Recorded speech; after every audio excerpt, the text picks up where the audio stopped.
All right. Hello, Colin. So excited that you're here with me today as a friend, as a mentor, and been with Max Living now for years and years and years. And now we've started a wonderful Chiropractors with Certainty group. Today, I want to talk a little bit about your journey with chiropractic and your mission, your legacy, your story, and a little bit about the history of chiropractic because I know that you've studied it so much. The purpose of this is to learn more about chiropractic and also to help future doctors, future chiropractors out there. So we really want to make a difference to our community. So one of my first questions is how long have you been a chiropractor and what led you to chiropractic in the first place? Well, first, thanks, Dr. Justine. It's a pleasure to be here. I give you tremendous accolades for doing this type of service. This is, I think, awesome to be able to interview different chiropractors and share it with the profession. So, congratulations to you. My chiropractic journey started. I was back at the University of Guelph, and I was an athlete. I played university football at University of Guelph, and I knew I wanted to do something after university. I was in human kinetics, biological sciences at University of Guelph, and I considered all kinds of different programs. I considered med school. I considered going into pharmaceutical sales. At that time, I really didn't understand chiropractic, but somebody introduced it to me at that time. So I went and actually saw a chiropractor. And in fact, I actually saw a chiropractor for a small injury that I'd had. And so at that time, my perception of chiropractic was just pain relief. So I didn't know any better, but I kind of liked it. I thought this is interesting. So followed the path, and I looked into different schools and ended up going to National College of Chiropractic at the time, which is in Chicago. I started my chiropractic education down in Chicago, and that was really alluring for me at the time because Chicago was a great city. It was in the height of Michael Jordan prime, and I was a big Chicago Bulls fan, and I thought, wow, that'd be kind of cool to go live in Chicago. So I stayed there for a year, but at the time, the Canadian dollar was very weak, and the school was not accepting Canadian dollars or Canadian students at par. So it was very expensive, and I couldn't get a part-time job. So I spent a year in Chicago and then decided I was going to transfer back. And I finished my chiropractic career at CMCC in Toronto, and I graduated in 1993. And so you're a veteran chiropractor now. So we love all of this information. I love that you researched the history of chiropractic. Your chiropractic journey has changed though since your thought of being a pain-based chiropractor to where you are today. How's that journey? What happened along that journey to change your thought process on what chiropractic is? Well, that's a great question. So, I met my wife when I was at school at CMCC. So I think maybe one of the best things of transferring back was meeting her. After graduation, we decided to start a practice on our own. So we just started from scratch. We rented a space in Brantford, Ontario, and basically just hung up our sign and got a phone number and started seeing patients. But we didn't know how to grow a practice. But what we did is we started talking to a lot of people and a lot of the chiropractors. Chiropractic is a very great profession, and the majority of the profession are very willing to give back and see other chiropractors succeed. There's not a thought of competition in the profession generally. And I'd be in the same mindset. I'd love to see chiropractors thrive and succeed.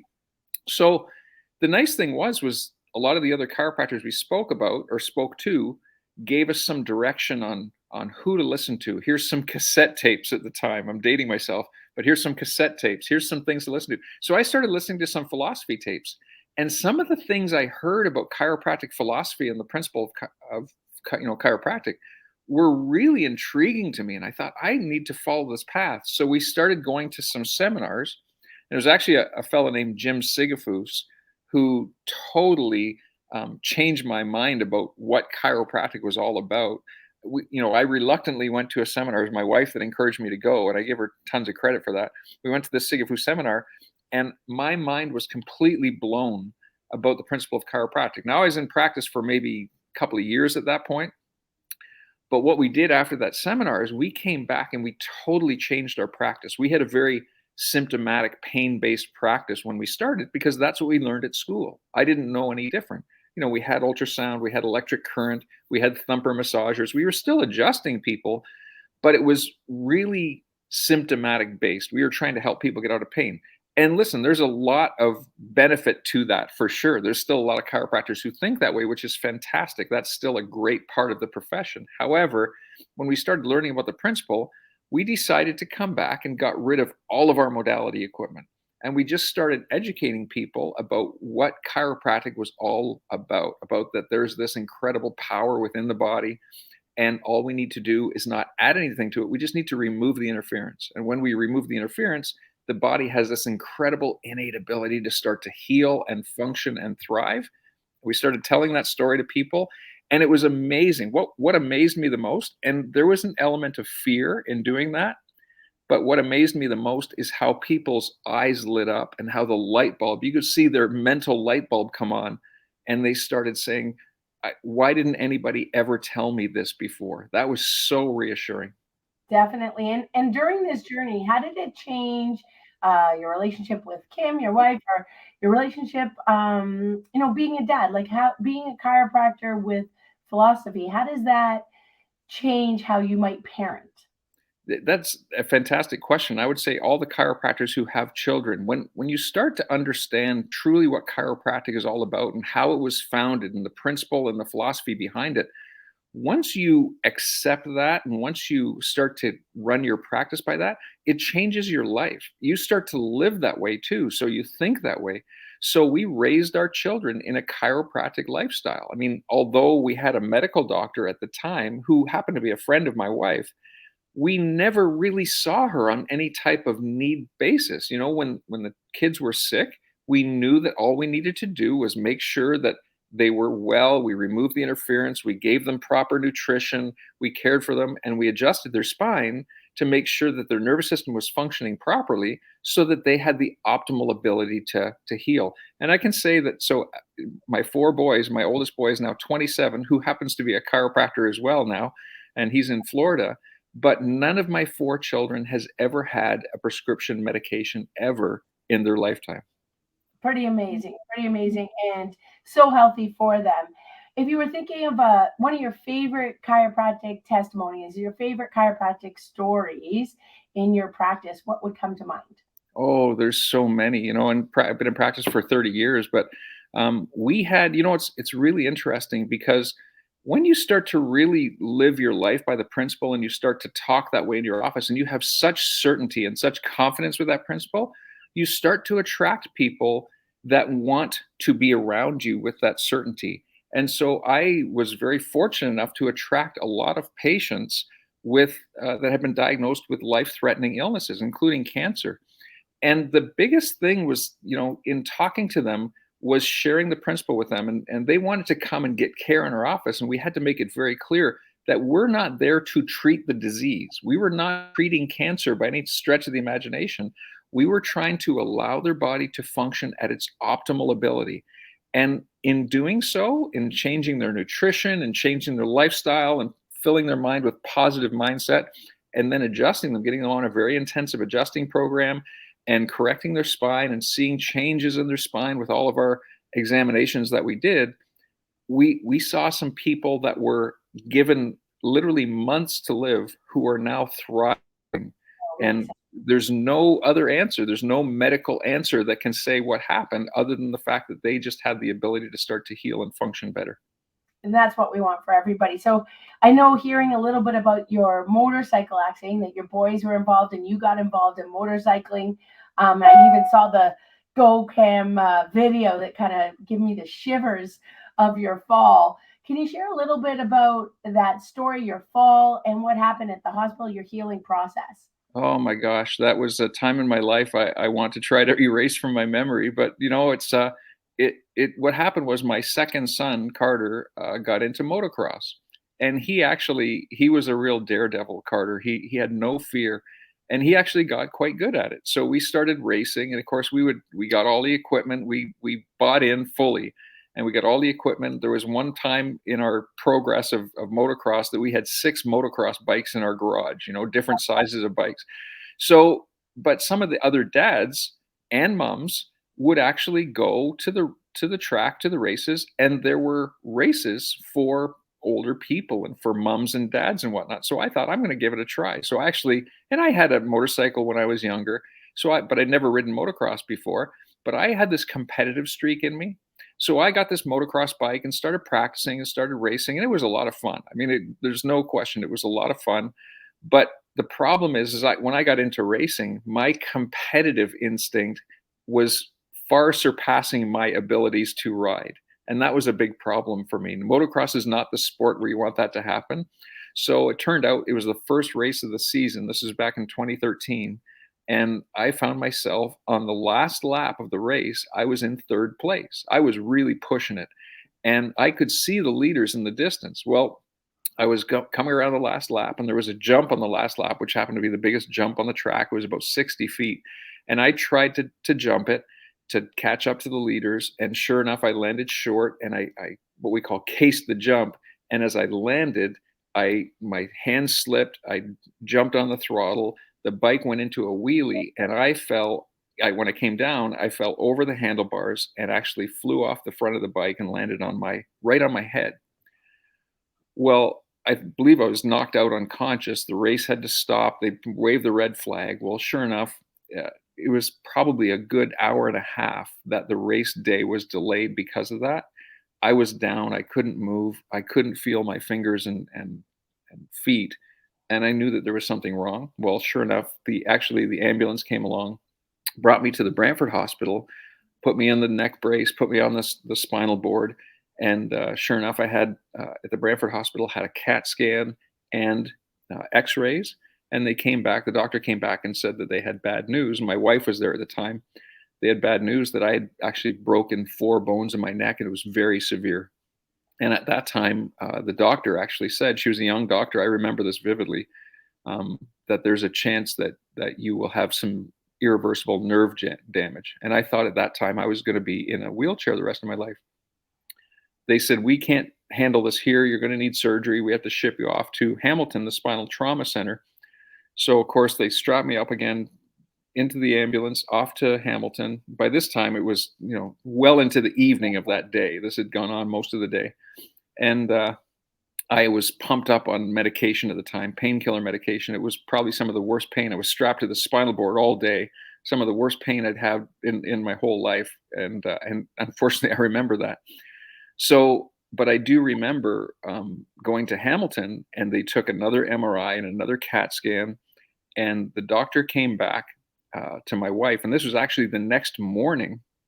She had stayed all night and said, we've done all the tests on your husband, and he knew at the time after talking to her that we were chiropractors, and he actually said, I've never seen a spinal trauma, a spinal fracture so bad in 4 spots in my neck. So it was C4, C6, C7, T1. He said the C7 vertebrae was shattered in 32 different fracture sites, 32 different fragments. And he said both, for the chiropractors who are watching, you'll know this, both pedicles were broken. So the anterior and posterior elements were disarticulated. He said, I've never seen one so bad that hasn't shifted. He said it shattered like a windshield would shatter, but it stayed in place. He said, we don't need to do surgery. He said, if we brace this and leave it for 8 to 12 weeks, he said, this should heal up exactly where it was, and your husband should have all of his function back. And which at the time, when my wife when I became coherent and told me this story, the doctor, the medical doctor at the time, and he was the chief of spinal trauma for the Hamilton region that actually told us this. And he said, he actually said, this is his exact words, God can heal this better than I can, which was mind blowing. He said, thank goodness your husband has been under chiropractic care, because he had a perfect lordotic curve in his neck. And that's what saved his life. Wow. He said, if he didn't, those bones would have gone everywhere. And when they go everywhere, it's like shrapnel in the spine. It would have damaged the spinal cord or cut the spinal cord. He either could have died, or he'd be a quadriplegic or paraplegic. So I was very fortunate, and I give chiropractic credit for saving my life at that point. So it's a story that I can share with people now for inspiration, to say that, chiropractic is something, it's so far reaching, further than just pain relief. Chiropractic, when you take pressure off the nerves and when you allow the body to function well, not only does it protect you from injury like it did me, but it allows the body to function at a level that it's never functioned before, and it really will save and prolong your life. Absolutely, and we see that all the time in practice. I mean, that's a crazy story, and thank God that you did have that great C curve in your neck. But we see patients that have a fall, whether it's on the ice or a patient just actually Monday who was trying rollerblading. Rollerblading's coming back, the disco days on the four wheels, and so she hadn't done it since her teenage years. She's in her mid 70s, goes back, has a big wipeout, but she's responding very quickly within 3 4 days and able to have a strong neck, able to maintain the fact that she had that big whiplash fall because they've been under regular chiropractic care. Now, I know, I mean, that's just an awesome story, but not fun to go through, and definitely can motivate and inspire us and inspire the future profession. But you have studied a lot of the history of chiropractic. And when I just love hearing your stories about the history. So tell me a little bit about our forefathers in chiropractic, and the crap that they went through, to even go to jail to be able to serve and to heal. Like, how could that possibly happen? And then how's that affecting us today? Like, where from our forefathers, 100 years ago, to this 1960s, to the 1980s, and then, the 2020s. Where's that process, and how do you see where we've been over these last 40, 50 years to where we are today? Well, here's the funny thing too. I am passionate about chiropractic and passionate about the history, and so this is one thing based on that last story. I was off practice for a good almost 3 months, and I had this hard collar on my neck, and I had to live with this hard collar on for 24/7. I slept in it. Basically, I couldn't shower. I would only have to bathe, so I couldn't get this thing wet. And so, but about 8 weeks into it, I was getting so antsy to get back into chiropractic, to get back into the practice. I actually went back and started seeing patients with my hard collar on. So I was doing new patient appointments and seeing new patients for the first time. So you can imagine there's a new patient coming in and sitting down with a chiropractor knee to knee, and the chiropractor's got this hard collar on his neck. So one of my first questions to break the ice was to say, "I'm sure you're wondering about this hard collar. This didn't happen in here. This didn't happen in my office. So don't worry about that." And just a little briefing of the accident. But that was my thing. I was so passionate about chiropractic. But this is what happened was we had this chiropractor in our town who I became very good friends with. Jay Hill was his name, and Jay, uh, he'd been in practice at the time for nearly 40 years. Well, he started at Palmer College in 1958, and that was at the time of B.J. Palmer. Well, it was a friend of BJ, Dr. Velma Parks, who was a chiropractor in Brantford. I never got to know her because she had passed on before I started in the profession, but she inspired Jay to go to chiropractic school. So she took Jay down to meet BJ Palmer in the 1950s, and Jay, right out of high school at the time, started becoming a chiropractor at school. But Jay was a very accomplished piano player. And so when BJ Palmer found out that Jay was an accomplished piano player, and from what I understand, I never got to meet BJ Palmer, but BJ was an authoritarian. He knew exactly what he wanted, and people followed him, and he could command people in a way that was just inspiring, that people would want to be in his presence and people would want to follow in his footsteps. So he came up to Jay and put his arm around him. He said, "Son, you're not going home for Christmas this year." This was his first year at chiropractic college. "You're going to come and stay with me at the BJ Mansion at the Palmer Mansion at Palmer College in Davenport, Iowa." And he said, "You're going to play the pipe organ for my Christmas party." Now, BJ was a very well-to-do person. He knew a lot of very famous people, including Ronald Reagan at the time. Ronald Reagan was a radio DJ because BJ owned a radio station called Wonders of Chiropractic, WOC. Ronald Reagan worked for BJ, and he was a radio DJ at the time.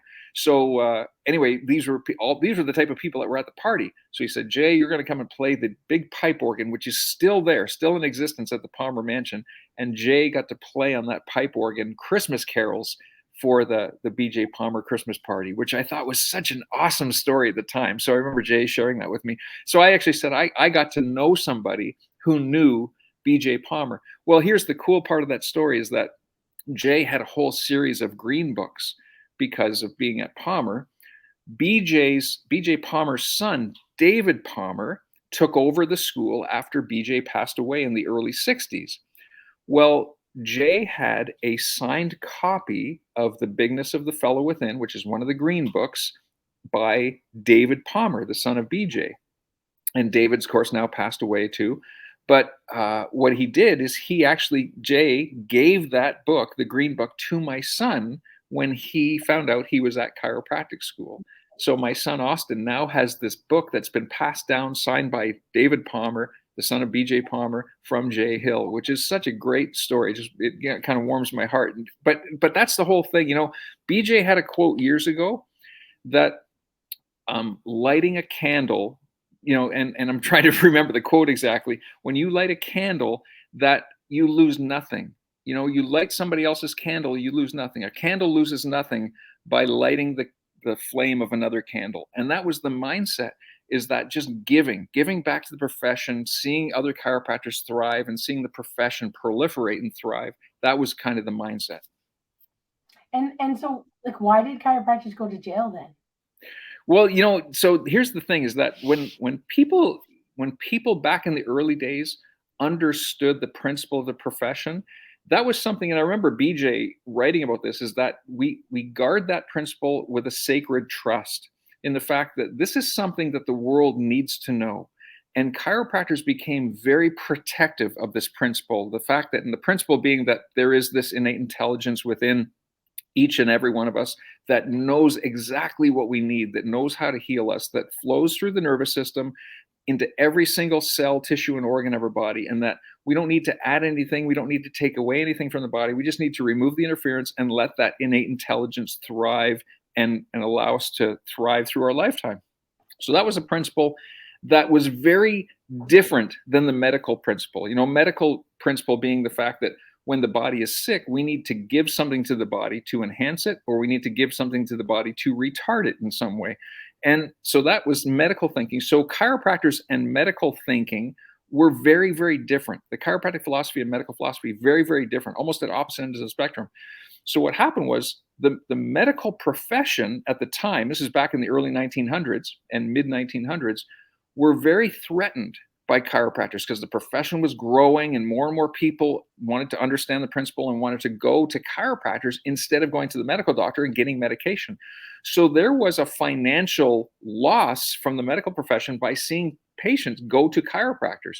And what happened was there was quite a large portion of the medical profession and the medical movement that started trying to diminish chiropractic, that started trying to put their foot on chiropractic to stop its growth and to try to eliminate it altogether.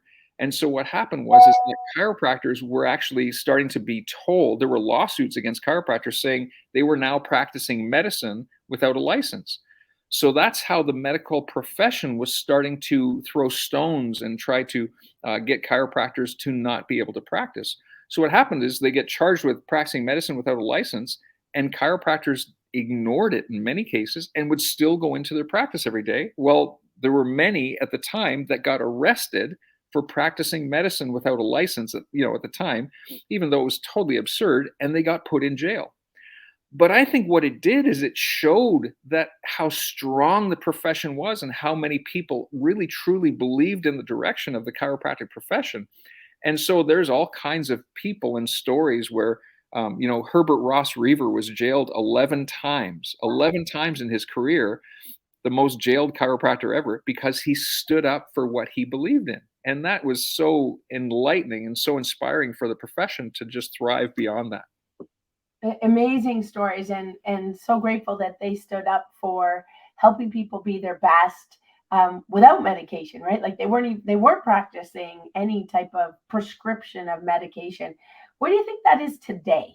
Like with our medical doctors and our chiropractors today, even the whole healthcare system. My ultimate goal would be that we're all working as a team together. Everybody has their healthcare team, but unfortunately, that's not always the case.